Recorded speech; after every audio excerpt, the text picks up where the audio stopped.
Perfect. So Fair Credit here, we are a nonprofit located out of Salt Lake City, Utah, and our mission is to teach individuals and families how to manage their finances wisely to improve and sustain financial well-being. And so that's our mission and what we're trying to do with these different webinars. And like I mentioned earlier, and for those that are just joining us, we are going to be focusing heavily on the home buying process today.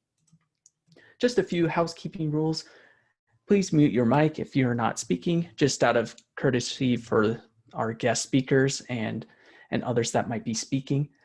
Please use the chat for any sort of conversations. You can use the chat to ask questions, but at the end we will have a live Q&A, and so feel free to throw your questions out there in the chat or unmute yourselves to voice your questions. And so again, this is a recorded webinar, and we'll go ahead and get started. So at Fair Credit, we have a few different services, and we'll go into depth actually about a couple of these, but our main focus is, like our mission said earlier, to help enable individuals and families with their finances. And we do that through our financial coaching services. We have a debt management program that we can help families and individuals manage their debts. We have a match savings program that later today we'll cover more detail. And we have these financial education programs that we do offer. And we do also offer a payday loan refinance program that can help people. So just a few different services, and our contact information will be provided at the end. And if you have questions about our services, please feel free to reach out. So to get started, today we have a few different guests. First, we'll hear from Mike over at Community Development Corporation of Utah. He'll be followed by Cameron over at Rand Life Home Loans. Following Cameron, we'll hear from Karen with Salt Lake Valley Habitat for Humanity, excuse me. And then we'll lastly hear from Ben, one of our own counselors. And so with that being said, I will go ahead and turn the time over to Mike, and we'll be able to go through this presentation today. So again, thank you all for being here. And Mike, if you're on, I'm gonna turn the time over to you. Great, thank you. Do you, just quickly, do you control the slides? Yeah. Okay, all right. I'll be able to control them. Mm-hmm. Great. Well, good afternoon, everybody. It's great to be here with all of you and talk about some of the programs that our organization can offer and others. I hope that you get a lot of good information here today that helps you in your quest to find a home, buy a home, become more financially stable, whatever it might be. So let me just briefly tell you a little bit about our organization. The Community Development Corporation of Utah has been around for about 30 years now, primarily focused on home ownership and financial stability. We offer counseling services. We offer mortgage services. We also renovate and sell homes, build homes. We just recently moved into the multifamily area, so we're also building and owning multifamily or rental apartments in Salt Lake Valley. So I want to tell you a little more about some programs here, our down payment assistance, our coaching, and our housing programs. To begin with, the down payment assistance program is something that is funded by Salt Lake County and Salt Lake City. These are funds that we provide to cover the required down payment or closing costs when you purchase your home.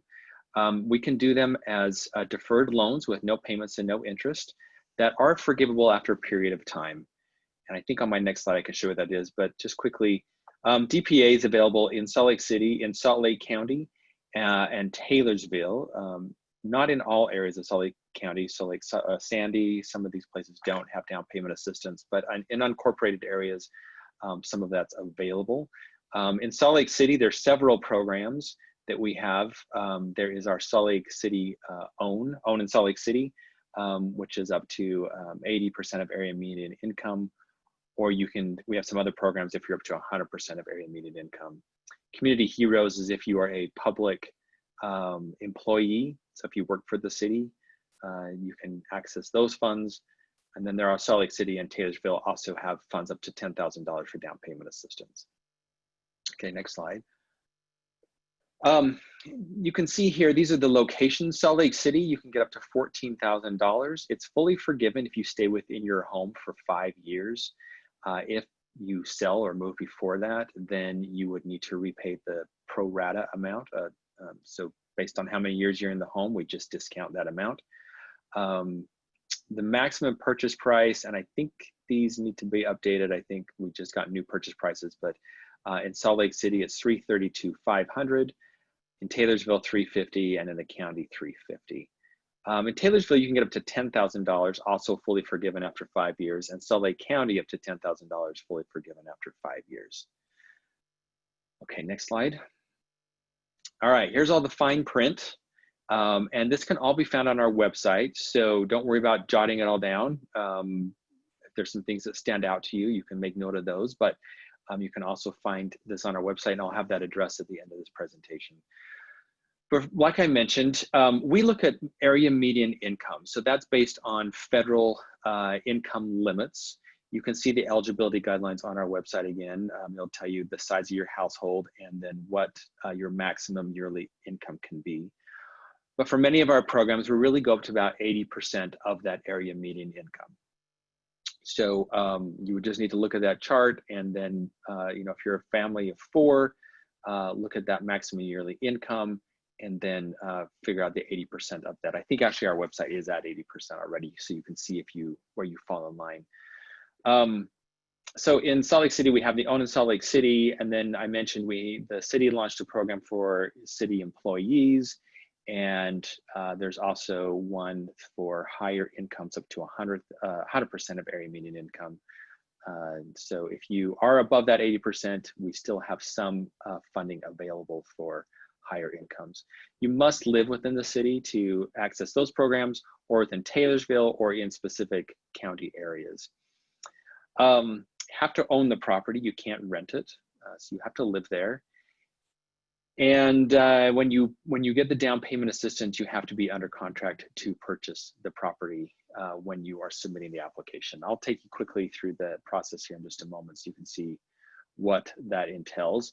Your ratios, your housing ratio cannot exceed 35 to 40% of your income. So you just need to look at your housing costs, make sure you don't exceed those ratios to qualify. We don't want to add more debt to, even though these are forgivable in case, we just have to make sure that you're not increasing, you don't have high amounts of housing debt. Your debt to income ratio cannot exceed 45 to 50 of your monthly gross income. We do have a cash reserve requirement that is on our website, and you must meet the income guidelines. Again, you can find this information on our website, the rest of this. So one thing we do require is that you go through some counseling. Most of that is done online. Our framework program is all done online, so you don't need to come in. And we're also moving to some online counseling within our organization that I'll talk to you about in just a moment. But you do have to go through some counseling before those funds are awarded. In terms of availability, right now, the only funding that we have available is the Community Heroes and the Salt Lake City Plus, Salt Lake City Plus is for that higher income level. But we do get some more funds here in the next month or so. So they're kind of a first come, first served basis, and they tend to go pretty quickly. And we can notify you when those funds are available. But as soon as we only get a limited amount from the county and the city, and as soon as those are gone, they're gone until the next fall. So if you want to go to the next page, I can take you through the process a little bit. It takes about 25 to 30 days to get your down payment assistance in place. And you can just see here, this is a brief overview of how that happens. I won't go into all the details here, but we do have to go through an application eligibility process. The municipalities, whatever organization gives us the funds, they do have to do an environmental clearance. That's required by the Department of Housing and Urban Development on the federal level. That takes us about 7 days to get that back from the municipality. It can go shorter, and as soon as we get that back, we'll turn that around. We need to make sure you understand all disclosures. We give you a letter of commitment. We have to do a visual assessment on the property, make sure that it's a healthy and safe place to live, that you can it exists. And then we'll go through all the documentation and get prepared for closing. So it does take about 25 to 30 days on the outside. Sometimes we can do a little bit faster if we can get those environmental clearances or documents back from you as a borrower in a faster time period. Okay, next slide. Part of our programming here is called Smart Start, and this is our counseling program. If you want to go to the next slide, I'll just give you a brief overview. I mentioned to you that we do require some counseling. For home buyer counseling, we use Framework. That is an online national program, and you go through that. It's just a one-time session, but it's a really good program to help you, give you some education on being a successful homeowner. Our Smart Start program is somewhat different. It is it's targeted to help people to learn to become more financially secure. So we cover three main areas: budgeting, saving, funds, and then we give you the basics of credit. Of course, Fair Credit is a great organization to help you improve or build that credit. We just kind of give you the basic understanding of what credit is, how to build it, how to repair it. But you really want to use an organization like Fair Credit to get a counselor there to help you through that. We have 2 free classes and then 2 coaching sessions that you receive. There's a nice booklet that you get with a lot of programming in it, a lot of good tips and suggestions, something you can keep on your own. With COVID, we have temporarily halted these, but are working on an online program for Smart Start that you can access, and we'll let you know when that's available. If you want to go to the next screen, our final program is called Home Start. And this is really your path to homeownership. And these are all the services that CDCU can offer to help you become a homeowner.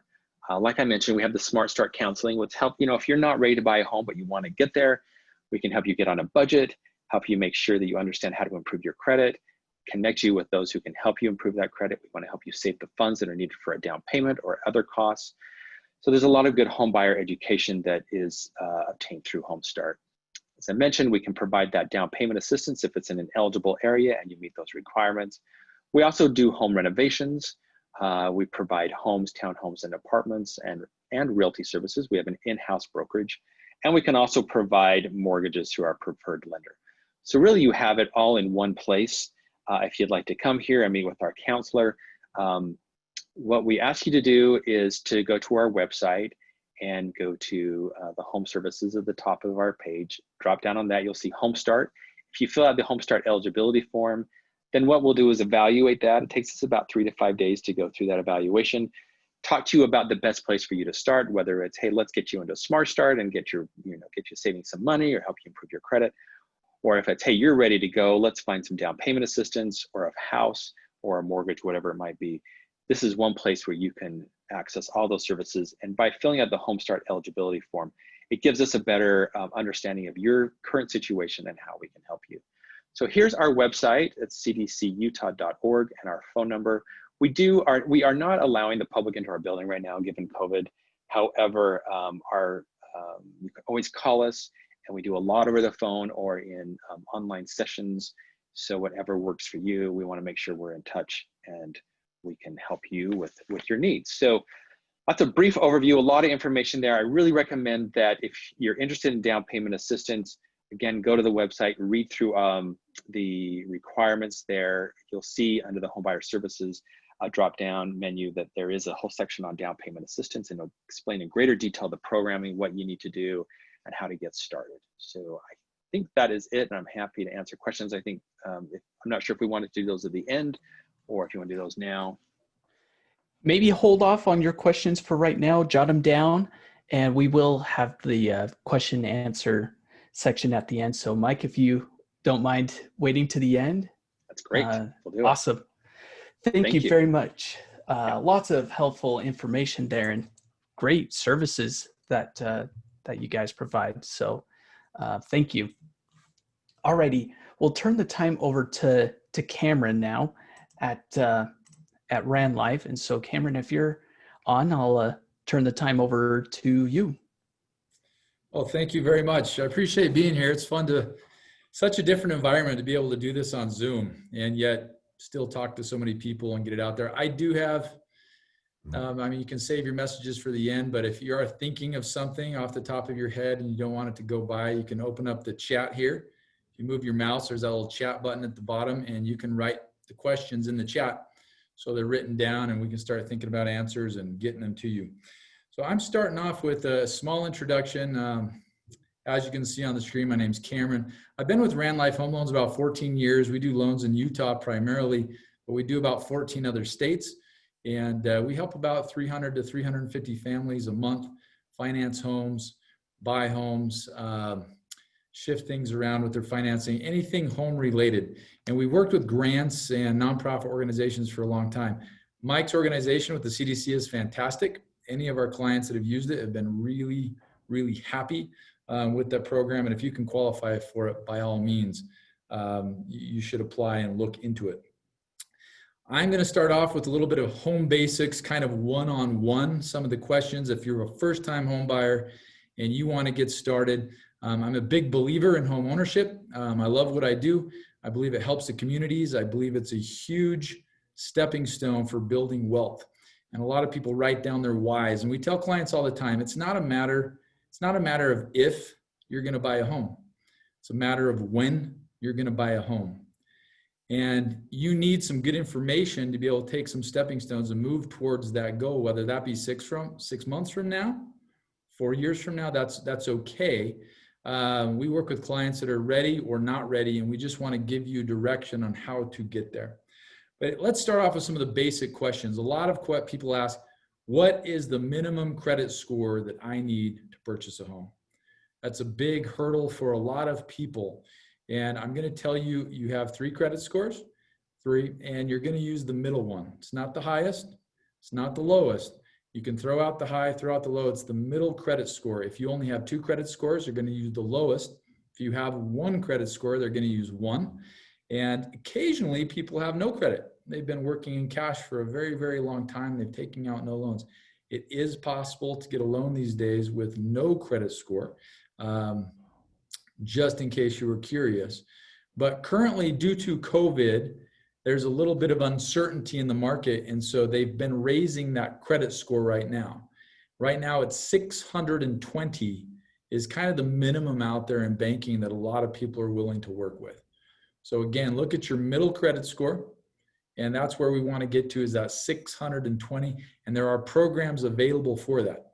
The higher the score goes, sometimes the more programs open up or that are available to you, and sometimes the cheaper they get as well. So you can get better financing as that score goes up. But there are really good programs in that 620 range. There's different programs that open up at 660. That's a big question we get. Number one is that credit score. The next question, people ask, how much money do I need to buy a house? And I'm going to compartmentalize this into 3 parts, okay? First part, you've got the down payment part, right?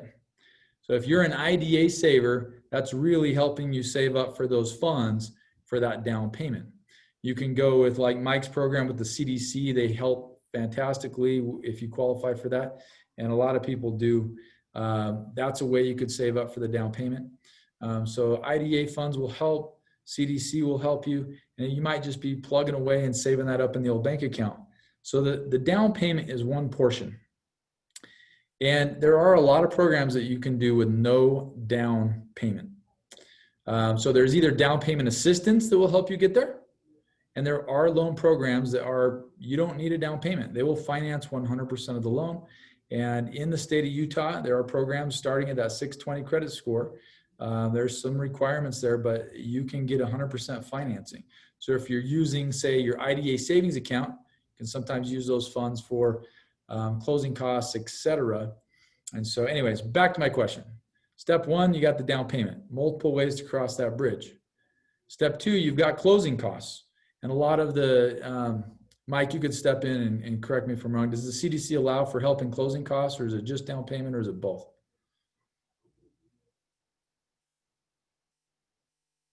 He might not be with us right now. And so anyways, you want to take care of those. And then there's also these little entry-level fees. And I want to talk about those for a second. So people say, well, how much do I need? I've got my down payment. We can get the sellers to pay the closing costs. If you're buying a house, you can negotiate who pays those costs. We can ask for the sellers to pay for those costs. But you're going to have a couple little things you should be in your mind. You're going to have to pay for an appraisal on the house. Typically, lenders charge that up front. It's about $400 on a credit card. That's one expense that you want to plan for. Second expense is it's not required, but you can choose to do a home inspection. They're highly recommended. If you're going to look at buying a house, you might want to have that inspected, make sure everything's kosher and looks good to you. Those are roughly around $400 a piece. And then always when you make an offer on a house, they want you to put some earnest money down. Now, you don't have to do the inspection, but it's highly recommended. But you're usually looking at paying for an appraisal or writing a check for $500 to $1,000 to let them know you're serious about the house. That money can be given back to you if you don't buy the home or you don't close, and that money can be applied through the grant funds, etc. But generally, you're going to want to have access to roughly around $1,400 saved up to kind of get in that door to pay for these appraisals and inspections. And so it's a good thing to budget for. It's a good thing to plan for, so that doesn't catch you off guard, even if you have saved up the down payment or have that set aside in IDA or you're going through the CDC. But make sure that you have a little bit on hand or credit card to pay for that appraisal and to write a check on that. Next question. People usually say, well, how much money do I need to make to buy a home? And that's a trick question. It depends on how much debt you have. But let me give you the math so you have a really good basis for this. Generally speaking, I'll give you a little bit of advice here. You can go to a lender and get pre-qualified for a house. And sometimes it may shock you what you're qualified for. And sometimes it can be underwhelming as well, or sometimes it's overwhelming. It's not about how much you qualify for. The most important thing is that you buy what you're comfortable with.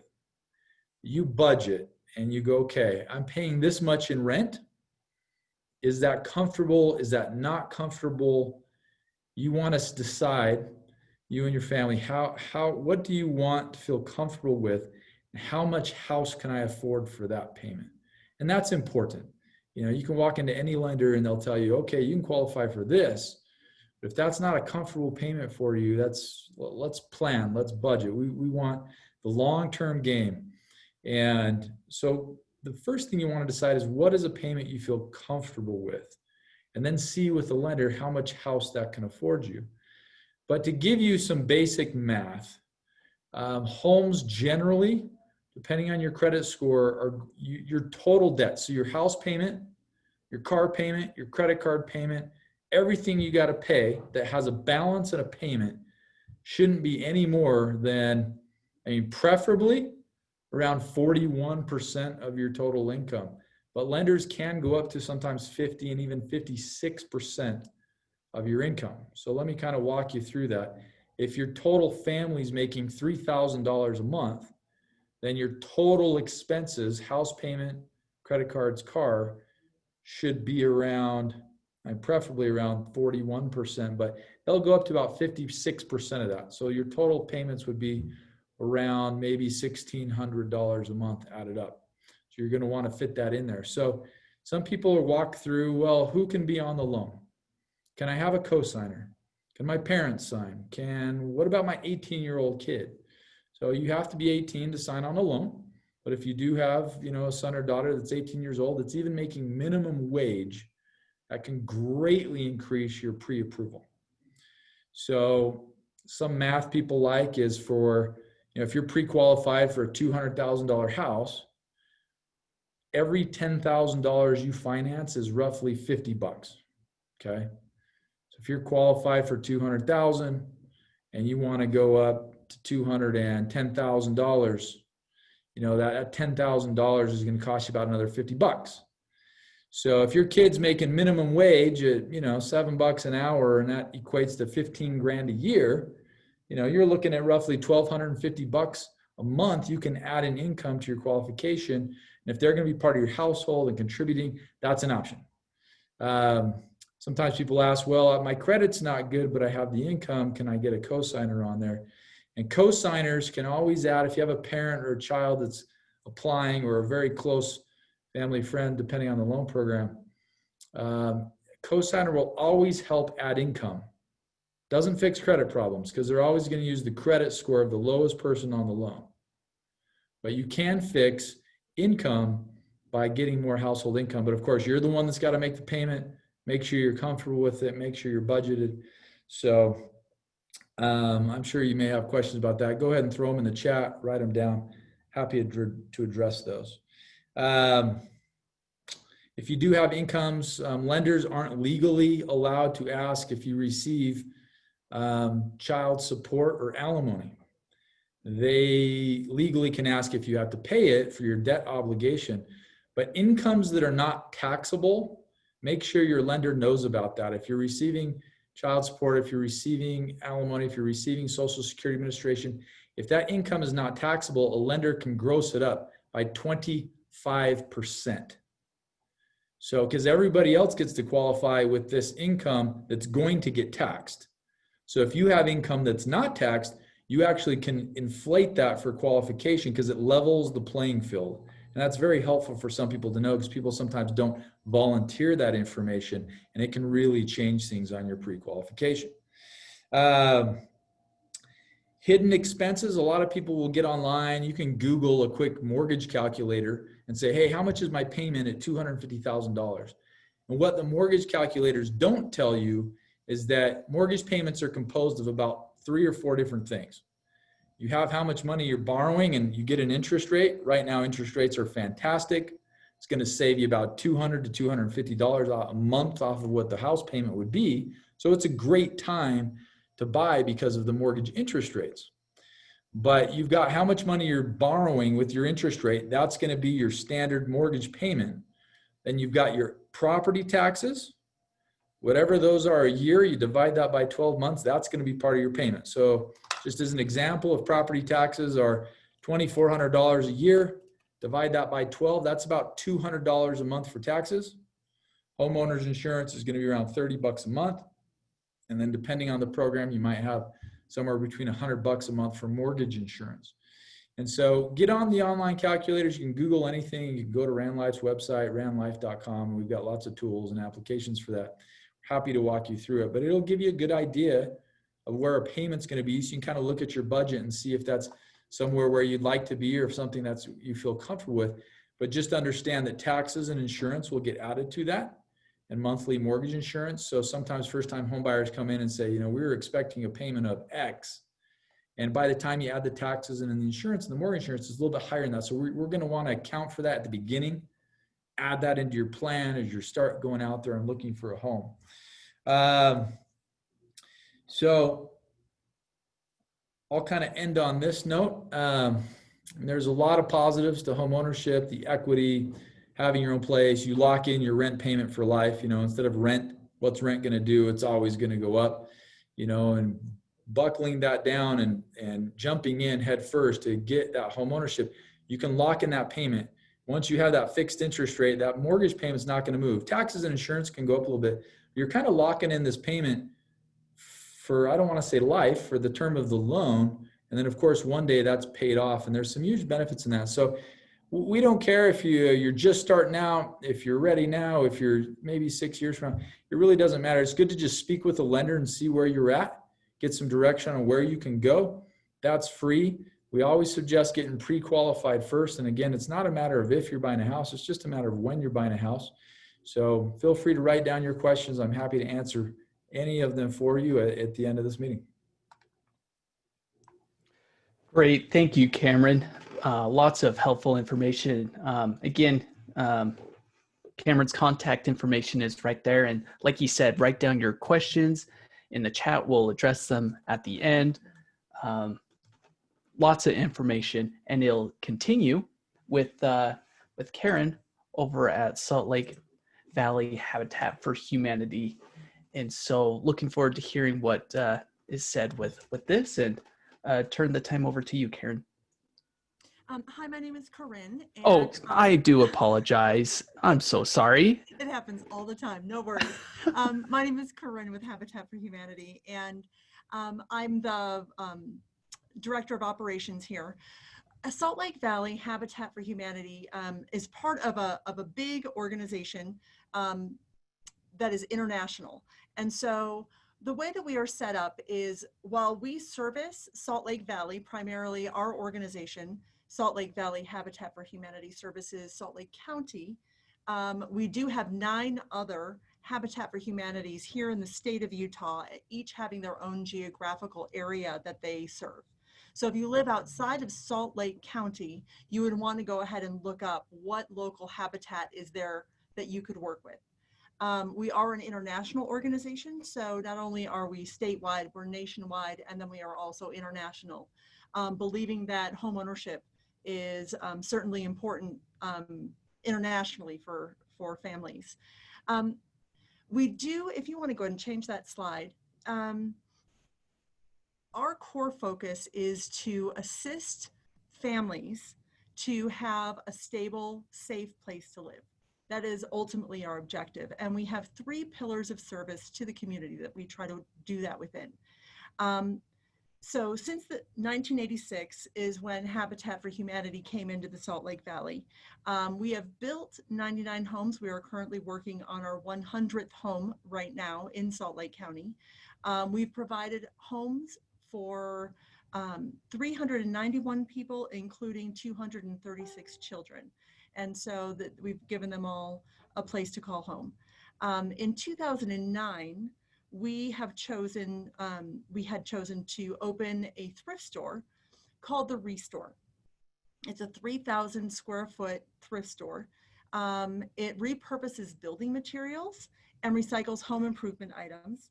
And we have about 200 people a day that come through that Restore. Part of what's important with that as far as our program is concerned is that provides individuals that wish to do some of their own home remodeling and home improvement, do some basic repairs on their home. It provides them with a place that they can purchase some home improvement items, lumber and toilets and sinks and things like that for pennies on the dollar. And so any funds that we earn there go towards our home building program. We also have our neighborhood revitalization program.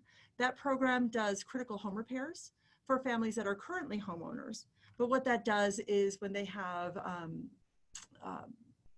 their home is in need of repair, we will go in and we'll assist them with doing those critical home repairs so that they can maintain a safe place to be in that home.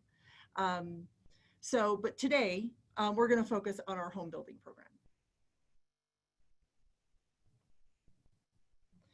With our home building program, the way that, so what it takes to go through that, and if you would go and switch that slide for me, that'd be great. We do invite qualified families from the community to make application to the program. And their verified income does need to be between 30 and 60% of the area median income, which is what we've heard from multiple individuals here so far. We do ask for the applicants to have reasonable credit. We do not set a minimum credit score because we are the lender and the mortgagor. So we are able to kind of make some of those determinations on our own based on the remaining portion of the process that they would go through. The other thing that we do ask from all of the individuals is to go through 225 hours of sweat equity. And basically what that is they come in and they help to build their own home. So each adult that is signing on that mortgage, they each put in 225 hours of sweat equity, where the benefit there is that they learn where all the outlets are, how the plumbing goes in, how the home is built. And you have sort of the satisfaction that you have helped to build your own home and the home of your neighbors. So if, let's say, your home is in completion and you still need to put in a few extra hours, you can also help on a neighbor's home or somebody else in the program.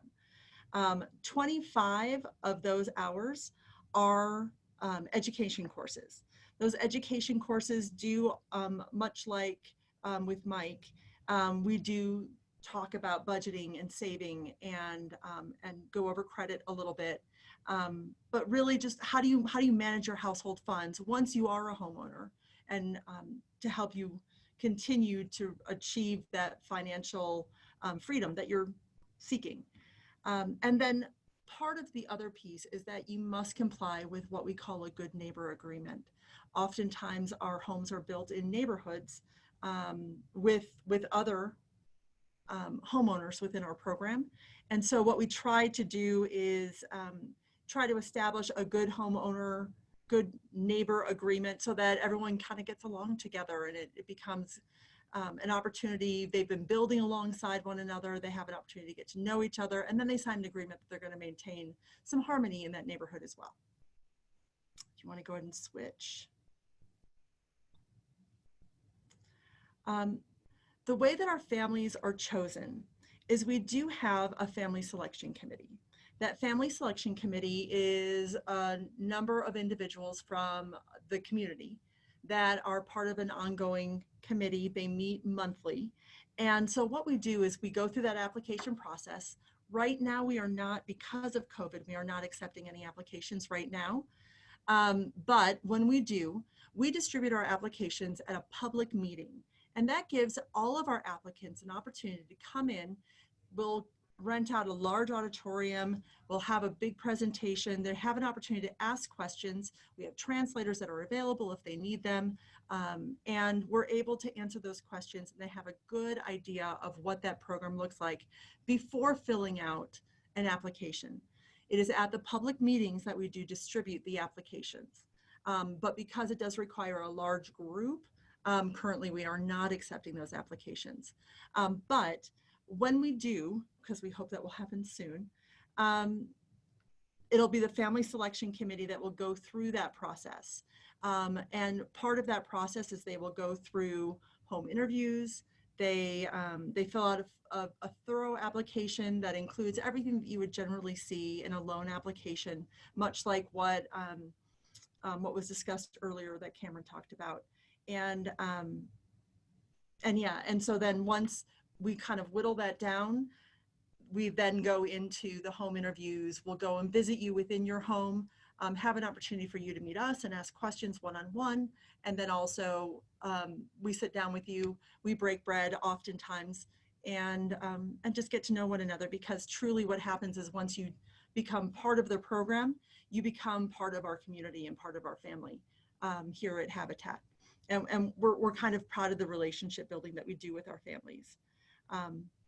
If you go to the next slide, that'd be great. So when they do sign up and when they are selected for the home or for to be part of the program, each family becomes a homeowner.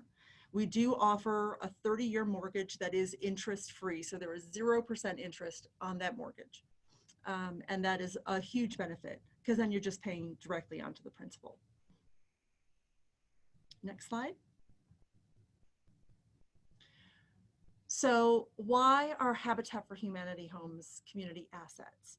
And so generally, the families have typically invested more than 1 year of effort reaching that sweat equity requirement, because oftentimes they're working full time, they're supporting their family, they're raising their family.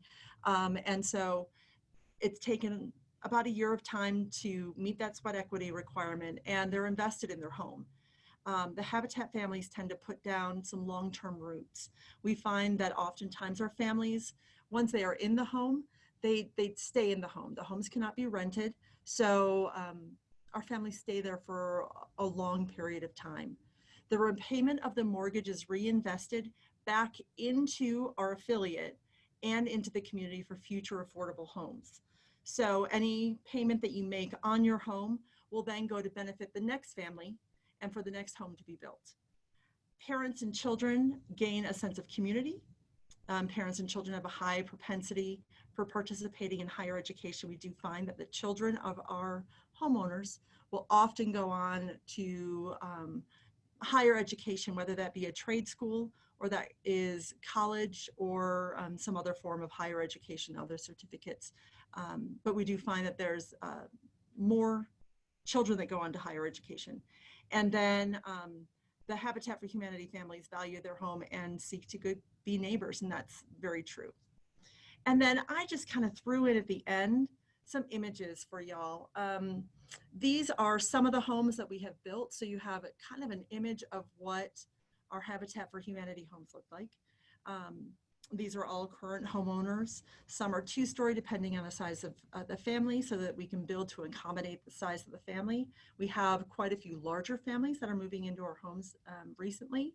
We have families from 7 to 10 members in that family, and so we are building to accommodate the size.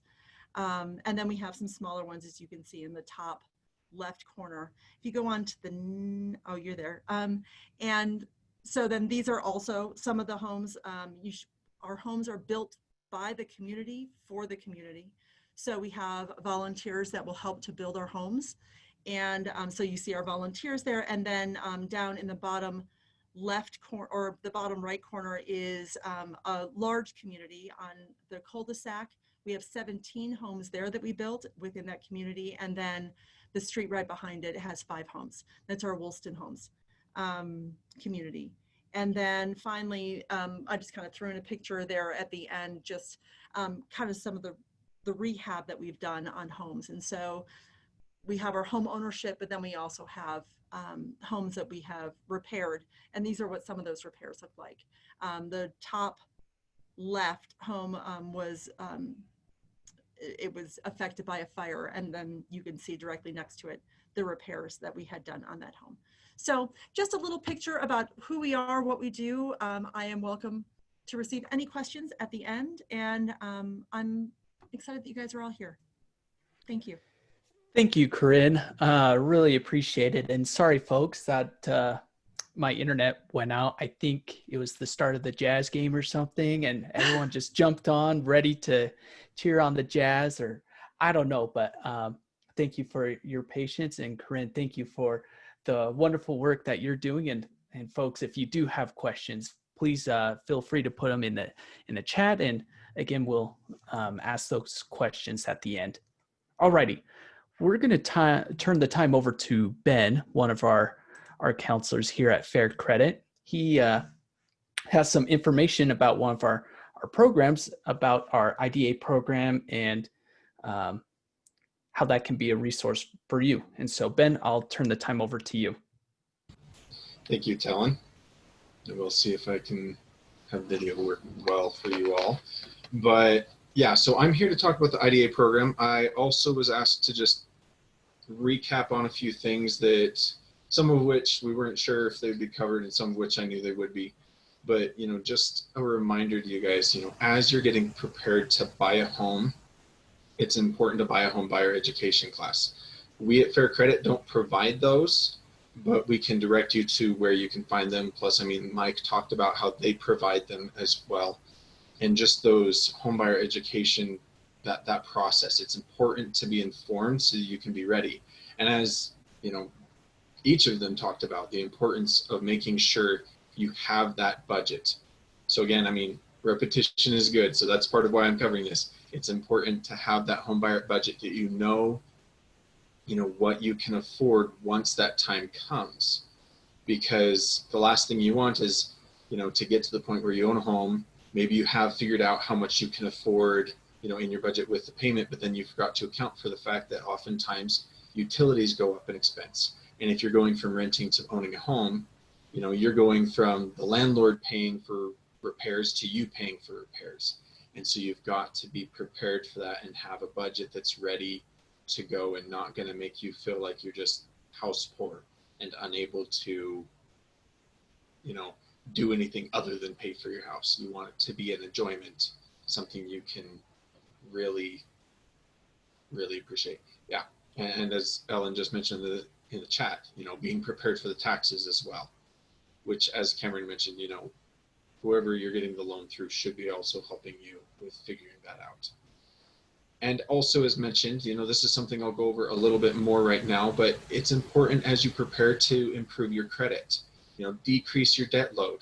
You don't want to take on too much debt, and the lenders, that's going to make an impact on what you can, get qualified for, which again isn't the most important thing, but you also want to make sure that it lightens your load, because decreasing your debt load will free up more of your budget. Okay. And then I'll bring this up now instead. You know, make sure you don't take on more debt. This is something people don't always realize, but when you apply for a loan of any sort in the 6 to 12 months before you apply for a home, you can actually hurt your credit, because lenders look at that and they see, you know, applying for more credit, whether that's a credit card, auto loan, whatever it is, you know, that can lower your score because it means you are seeking more debt, or you're taking on more debt, and they want to know how you're going to handle that. Especially when it comes to buying a home, this is, you know, a long-term loan. It's not just something that you need to be able to prove you can handle over, you know, a couple months, because you're doing it for years, several years. And one thing I also wanted to just kind of touch on, because it's not talked about as much, you know, down payment amount, as Cameron mentioned, you know, there are a variety of ways to go about it, but I wanted to draw attention to what's kind of considered the golden rule. Now, I don't condemn anybody who doesn't get to the 20% down, but I want you guys to understand why this is considered that golden rule, and why it's good to get more of a down payment wherever possible. You know, there are programs like Habitat for Humanity where, in essence, it's sweat equity. You have done your down payment through, you know, the sweat of working on your home. Also, other home buyer assistance programs, you know, like IDA, like what Mike was talking about. You know, we have those there to help get to that down payment. But part of the reason for this 20% down, which is getting harder to get to, but the thing is that it provides a buffer that allows your lender more comfort. When I teach the debt and credit classes that we provide here at Fair Credit, I often talk about this, and how there's a rule of thumb that the more comfortable and secure your lender feels lending to you, so the more they feel like they can trust you to make those payments, the better the terms of the loan are going to be for you. This is kind of where that comes into play. You know, you don't want to be buying a home that, or rather, when you're buying a home, if there, you know, the value of the loan is equal with the value of the home, then, you know, that can make your lender feel less comfortable, because there's not as much wiggle room. And so they may compensate through private mortgage insurance, also known as PMI, which is basically a payment to protect them because there wasn't a down payment. Okay, that's really all it is. It's an extra payment to help cover them because you didn't put that down payment down. Not saying that's a bad thing, but you need to at least be aware of what's going on and what the situation is you're getting into. Also, you know, if for whatever reason life hits you in the face and you end up not being able to continue making payments on that loan, again, not something we want to see happen, but, you know, businesses have to stay in business by protecting themselves. If there isn't a difference, you know, they're not necessarily going to want to not have wiggle room to resell that home if they have to foreclose and, you know, cover the loan. And so again, that's why there's this 20% down is the golden rule. They can't apply private mortgage insurance if you have at least 20% down. Again, not saying that you're doomed if you can't do that, but I just want you guys to be informed to understand why this golden rule is there, so that as you make that decision, you can keep that in mind. Would you go to the next slide, Tellen? Okay. Also, again, some things that have been covered, but just re-emphasizing, you know, there's more than just credit that is looked at when we go to get a loan, especially a mortgage loan. It does matter what your income level and quality is. You know, changing jobs frequently, depending on the situation. You know, I've talked to a number of lenders, but depending on the situation, you know, changing jobs frequently may be a good thing, maybe not a good thing. If you're increasing your income when you change jobs, that's a good thing. If you're not, then, you know, again, it comes down to they're trying to determine, are you going to be able to keep paying this loan for years? Because that's what you're getting yourself into. Capital, that's the down payment and, you know, loan closing costs, something you need to be prepared for. And that I'm grateful it was, you know, brought up multiple times, because it is something we often forget about, is that we have the down payment that we want to worry about, and we have the closing costs that we need to be prepared and saving for. And then again, we also want to review credit, which I'm going to go over the breakdown of just briefly in just a minute. But also consider the collateral, the condition and value of the property. Not all properties are created equal, and that's part of the reason you need to go, get that home buyer education information and talking to lenders and understanding what the situation is. I mean, even with the IDA program, which I'm going to be talking about, there are some instances that the funds can't be used. Generally, that's like if you're buying a mobile home that's not secured with a foundation to a property, okay? Because it's not completely real estate at that point. But, you need to understand the collateral, because you're not going to get a high loan for a low value property, okay? So it is something you need to keep in mind. Is it's more than just building the credit, even though that is part of it. We need to look at all parts of the picture as we prepare for home ownership. Talon, would you go to the next slide? Thank you. So this is the basic breakdown of the FICO score. And while there are some different ways that this can be, or that the items can be emphasized depending on the lender or the credit bureau that you're pulling your score from, which, by the way, I believe this was mentioned, but in case you didn't catch it, yeah, actually Cameron did mention it. You have more than one score, and we need to remember that. I can't believe how often, people don't realize there is more than one score. So that can vary according to, lenders and the credit bureaus. They can put a little bit different emphasis on what they value, especially for, one type of loan over another. But the main thing is, this is the general breakdown of how that falls in. So it's 35% payment history. This is the largest portion of the pie, and it comes down to you. Do you make your payments?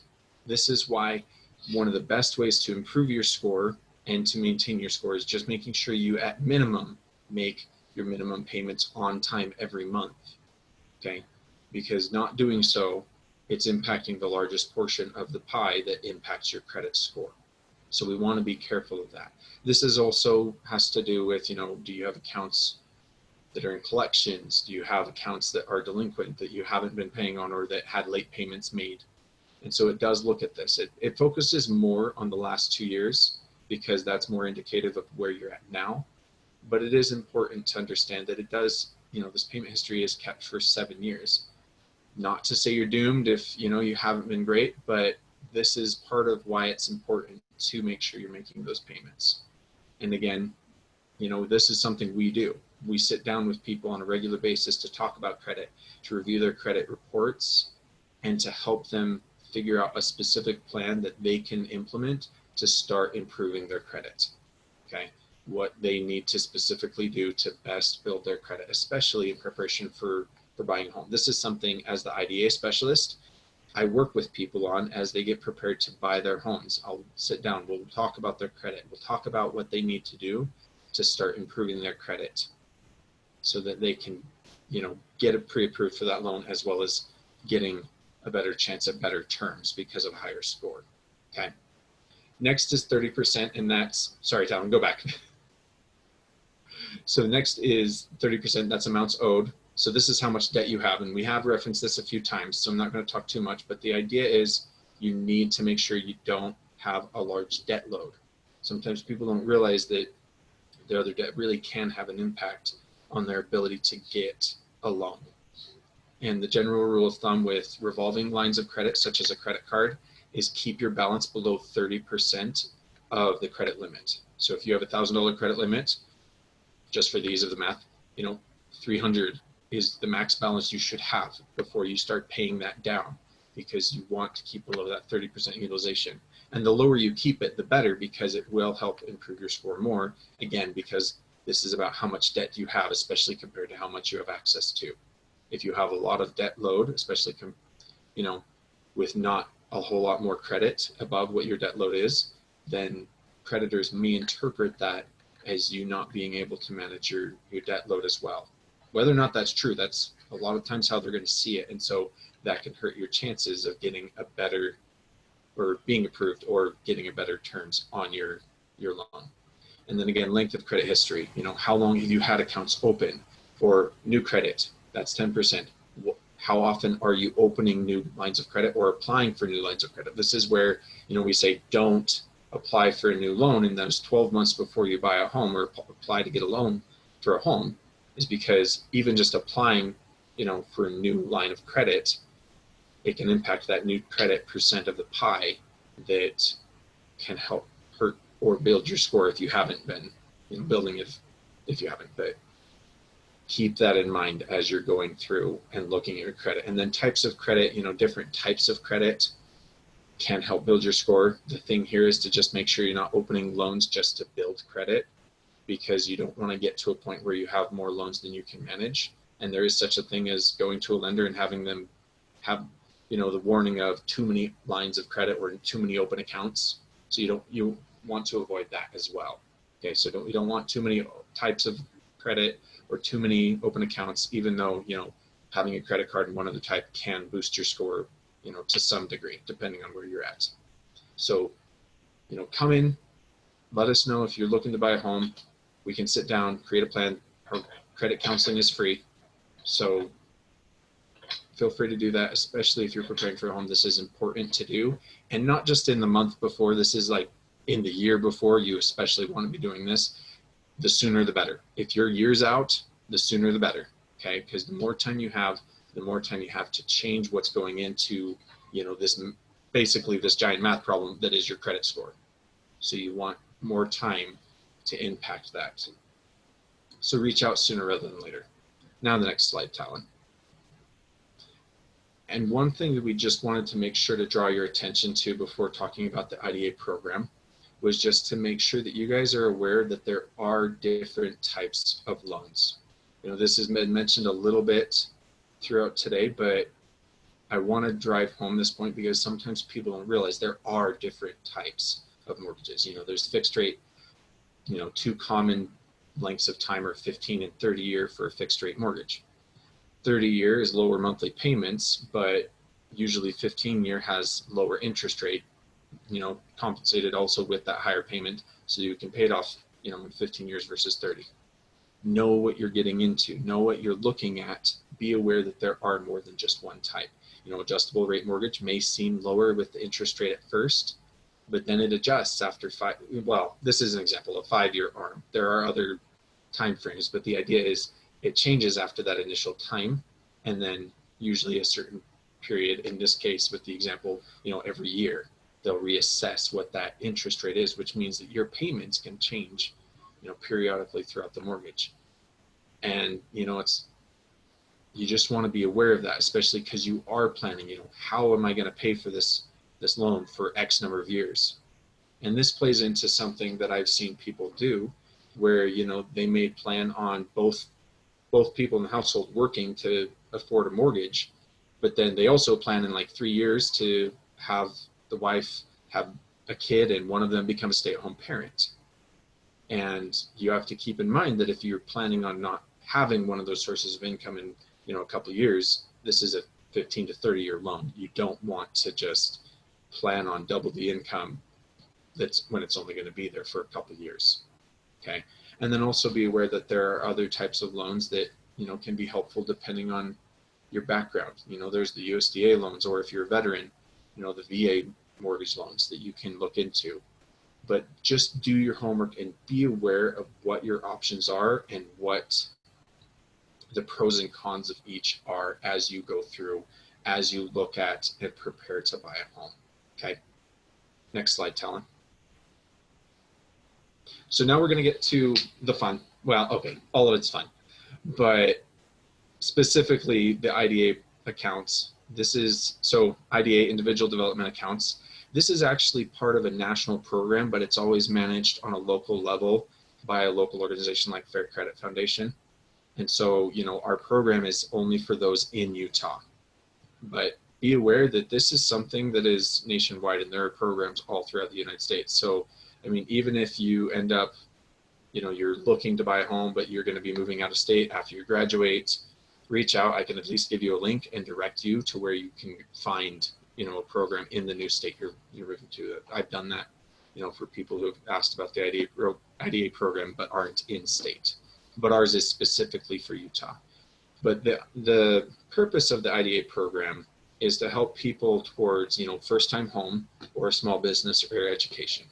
just for this, today it's focused on the first time home, which is defined as you haven't been on the title to a home for the last 3 years. Right here. So, that's our focus, but I just want to let you guys know of the other two just in case. But also be aware that the IDA program cannot pay off debt. I get this question often, and I just want to make sure it's clear. If you already are in your first time home, the IDA funds can't be used to help pay off your mortgage. But if you're looking to buy a home, whether it's been, 3+ years since you've been on the title for a home, or if it's your first time home period, this is a program that you can look into and you can contact us about. And, I have a draft email that I have ready to send anytime anybody asks questions. So, feel free to reach out and we can talk about this situation and talk about, where you're at, if the program's a good fit for you now, which I'll talk about the reason why I say that in just a moment. But, you want to know what the details of the program are. And so please feel free to reach out if you have questions about that. I'll give my email at the end here. But just so you're aware where we're at currently with the funding is it's a 3-to-1 match. This means for every dollar you save, the IDA program provides $3. You can save up to a max of $1,500, and that means a match of $4,500 with $6,000 you could put towards your asset. That's $6,000 that can go towards the closing costs and down payment of buying a home. Okay, and I've worked with a number of savers that this is really a huge relief and help to them buying their home. Okay, so it's a good program, for that. And on top of that, we do coaching with it. We do financial coaching and counseling to help people prepare their budgets and to save and prepare their credit. So it's all inclusive in that way of working with you financially to prepare to buy a home. We do direct you to, other organizations for the home buyer education and, for some more home buyer specific information, as well as the lending and the realting, the realtors, but, that's the purpose of this program, is to combine both the match savings and the financial coaching to help you prepare. Now, the thing with the 3-to-1 match is we are coming to a transition point where the grant is ending next year. And so since, at least for current funding, there's a minimum of 6 months that savers can save. That means September through February 2021 is the last, kind of time frame that people can save for using the funds. So that is something to keep in mind, because if you're not looking to buy a home for another 2 to 3 years, that doesn't mean don't consider the IDA program. It just means you don't want to get enrolled right now, because those who enroll right now are in the 3-to-1 match and are looking at cashing out and using their funds to buy a home, by the end of February 2021. And that's just because the grant is ending and unused match funds have to be returned. Okay, but the program's not ending, because we are going to start enrolling again in 2021. I just don't have all the details yet, so I'm sorry I can't give all those details right now. Next. Oh, and somebody else actually provided my email for you guys, so that's in the chat if you want to get it, ben@faircredit.org. But would you go to the next slide? Okay. Yeah, that was all the different slides you gave me, Ben. That's what I thought. I just had to make sure. Perfect. Thank you. And again, if you have questions about the IDA program, feel free to reach out to him. On the screen right now, we have some additional resources. Just due to time, we weren't able to get Rob with NeighborWorks of Salt Lake on, but contact them. They have some additional resources too. And again, if you're interested in the slides from today or the recording, feel free to email info@faircredit.org for that information. So now I'm going to turn the time over to Heather to kind of close this out before our question and answers. Hi, hello. I am Heather. I have actually been a part of or affiliated with Fair Credit for quite a long time, and can even offer a testimonial for the IDA program. I was able to purchase my first home through there. So if you want to know if it's real, if you want to know that it's legit, it's there. Been there and done that. So just to let you know, we also offer ongoing social media outlets for additional information. We offer classes. We promote the the partners we have. We promote all the different events that are coming. So you can follow us on Facebook, Instagram, and Twitter. And please just log in and join us. You can see all the information there on the slide. If you want to reach out, we're there for you. So be aware of all that wonderful information that you can get on an ongoing basis. And I would like to turn the time over to Ellen. All right. Hi, everyone. Thank you so much for joining us. Let's hear your questions.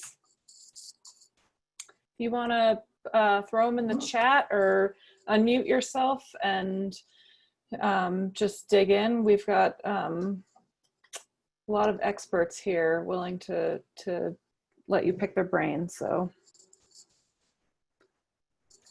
I have a question. Okay. yeah.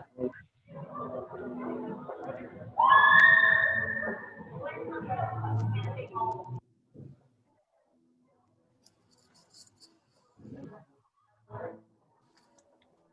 think you're cutting out there. I heard someone say they had a question. If you want to pop it in the chat, if you're not able to ask. It looks like, yeah, okay. Talon's on it.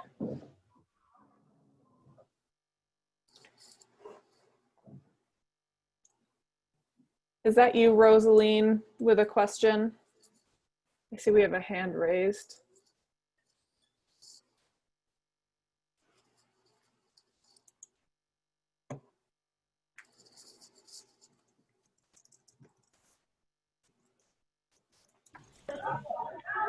Can you hear me? Yeah. Hi. The programs that are available in Salt Lake, are they also available in the Ogden area? Our IDA program is, so the match savings program is available. You can just email Ben at faircredit.org or use the information on the screen right in front of you to contact us. I will turn this over to Mike and Corinne to speak to whether or not their programs are available in the Ogden area. Thank you. Yeah. Yeah, this is Mike. Unfortunately, we do not have funding available in Ogden right now. Those funds are dispersed by local municipalities. And so if Ogden decides that this is a program they'd like to pursue, then they can disperse those funds to us. But right now, we only are in Salt Lake County. And for our program, there is an Ogden group up there, an Ogden Habitat for Humanity. I'm not certain, we each operate independently, so I'm not certain if they are currently accepting applications, but that would be just a phone call that you could make and just call them. You could just Google them and find out and just speak with somebody there specific to their program. But there is an Ogden Habitat for Humanity. All right, thank you. All right, looks like we have another question. How long do you all recommend that we stay in an area to make a home purchase worth it for closing costs and down payment? So I guess that might be a good question for Cameron. I have a follow-up question to that question. Are you meaning, Owen, after you purchase your home, how long is it, recommended to stay in it, or, for, future purchase? Because if you're, oh, go ahead. I'm the one who asked the question, and I was thinking more of how long do I need to be in a place to make buying a home worth it versus renting. I've heard as early as 2 years in a personal finance class I took. I've heard 3 to 5 years. I just kind of see what you guys thought. Maybe if there's any difference with Utah. I think it kind of depends on how much you put down and what your definition of worth it is. Are you, looking to stay in for a couple of years and then sell it and, hopefully make some equity? So, that would depend on property values and looking at trends to see how fast they're increasing, and but if it's just for, because you'd rather live in a home that you own for a couple of years rather than renting, that kind of depends on your values. Cameron, do you have any thoughts on this? Yeah. I do have some insight here, and it's actually a really good question, and it comes up all the time. And so when you buy a house, the sellers typically are paying for your closing costs, and they pay for a number of items, and they pay for the realtors. And a lot of people don't know this, but once you're pre-qualified and you're out there looking for a house, that realtor, every home that's listed out there for sale, generally speaking, already has a negotiated amount they're going to pay their agents. So your agent is going to be paid for by the sellers. So in a sense, using a realtor, going out there and hunting for home, it's a free service for you, because that their payment's already negotiated in that listing price.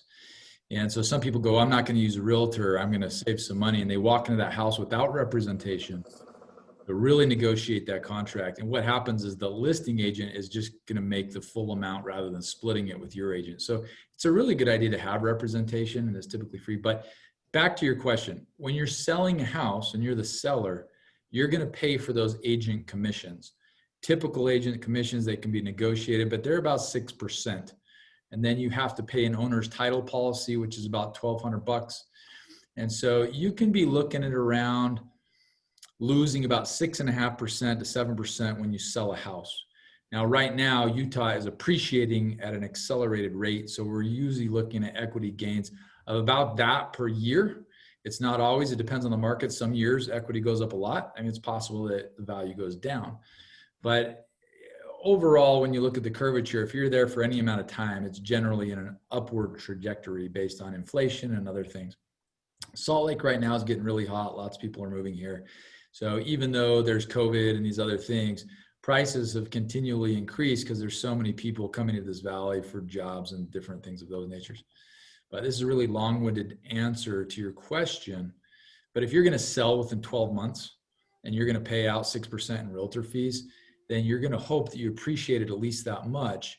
Now, that's not the only savings, is not just appreciation. There's tax savings and things like that in those natures. But my answer would probably be, a solid, I think you definitely want to be over a year. I'd say 2 years is good in this market, because by the time you're selling in 2 years, even with the fees to pay out when you sell, you're probably going to pocket some money and some down payment for your next home. And you're going to come out ahead on that with the taxes, the appreciation. In this market, probably 24 months. So does that answer your question? Yes, thank you very much. Thanks so much, Cameron. I don't think we have any more questions. If you've got any, throw them in there. Otherwise, I'm going to close us out for the day. So I want to thank everyone for coming. It's really, really something we're passionate about. And I would like to echo what Cameron said, that if homeownership is your dream, it's not if, it's when. And there's a lot of great resources that out there to help you, achieve that dream. It's just, may not be tomorrow, but we're here to help. Our community partners are here, and we can help you make that happen. So I also wanted to let you know that we are having another workshop in September. It'll be September 15th. We're going to talk about banking during a pandemic. And I will be sending out a follow-up email to everyone here today with a very short survey. We want your feedback on, what you liked, what you didn't like, topics we could include in the future. So again, thank you all for coming, and we'll hopefully see you next time.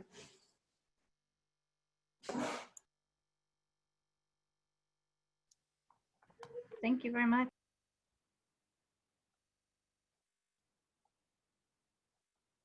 Thank you all.